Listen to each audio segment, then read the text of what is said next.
En fait, la première ludothèque que j'avais créée, il y a un certain temps déjà, était un lieu d'accueil tout public. Et donc, on proposait des jeux et des jouets très variés pour ces différents publics qui souvent venaient jouer aux mêmes heures. Cette ludothèque avait été fondée sur le principe qui anime en général toutes les ludothèques, c'est-à-dire le jeu libre.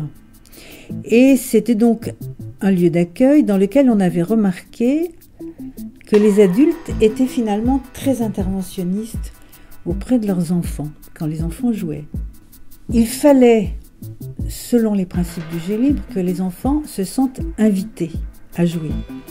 On ne sait pas, en ludothèque, on ne sait pas faire jouer. Par contre, on invite à jouer.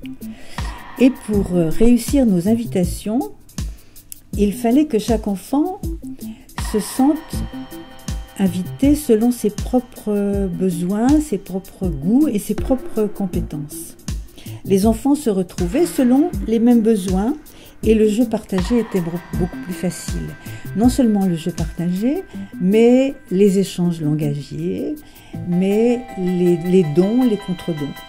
Donc on a créé pour cela le cadre ludique qu'on a défini, qu'on a déterminé et qui a donné lieu à un livre qui s'appelle « Des espaces pour jouer ».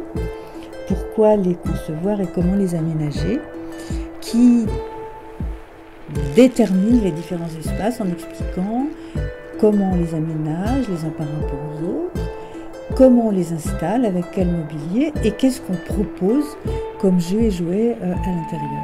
Le cadre ludique est notre base de travail dans la mesure où nous allons aménager nos espaces avec cette base théorique-là.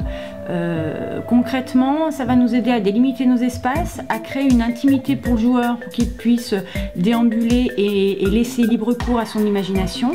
Nous allons mettre en scène des objets ludiques, quels que soient les objets proposés et l'espace, qu'ils soient jeux d'exercice, jeux symboliques, jeux d'assemblage ou jeux de règles. Tout sera prêt à jouer pour que le joueur n'ait plus qu'à plonger dans le monde ludique. Le cadre ludique permet vraiment de créer les conditions parfaites pour jouer. Le ludothécaire va devoir le préparer en amont pour que le temps de jeu soit le plus optimum possible et cette préparation va lui permettre d'accompagner les joueurs tout en restant discret mais disponible.